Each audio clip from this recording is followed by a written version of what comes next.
તો હેલો મિત્રો, બધાને જય શ્રી રામ ને સ્વાગત છે આપણા મિની બ્લોગમાં. મિત્રો તો શુભ બપોર બધાને, બરાબર. કારણ કે બપોરનો સમય મિની બ્લોગ શરૂ કર્યો અને પાવશનભાઈ કે પેલી નળી મને અંબાવી હતી, બરાબર. તો આપણે એને આપવાની છે નળી, કારણ કે બપોરનું એ જમવાનું પકાવે છે ને વાગ્યા છે ત્યારે 1, કારણ કે મિક્સમાં પકાવવાના છે એટલે લાલ ઝીંગા લાલ ડોડી પકાવવાનો છે. ને આ તમે જોઈ શકો છો ઓઝો અમારો, બરાબર. કારણ કે ઓઝો છે ને મિત્રો એટલો બેસી ગયો હતો ને, કારણ કે એટલા મેસલા આવ્યા એટલે પટેલ શું કહે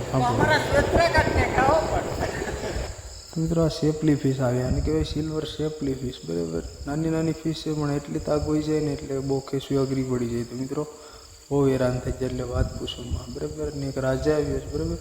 રાજા ખાવાનો તો મીઠો લાગે પણ ધૂળ કઢવી નાખી અમારે અહીં, ધૂળ કઢવી નાખી દરિયામાં. ભાઈ બાપાજી કી બોલી જાય કંઈક આ રીતના ઢીગલો છે મિત્રો, બરાબર. ઝૂમ કરીને તમને બતાવી દઉં. શેપલીને સામે એક ડોન છે, વ્હાઇટ ડોન, બરાબર. તો મિત્રો ચાલો હવે બોજો કમ્પ્લીટ કરી નાખો. માછલા હાચવી લીધા ને હવે જવાનું છે આપણે જમવા, બરાબર. બપોરનું જમવાનું. મિત્રો ચાલો હવે બધા જમવા.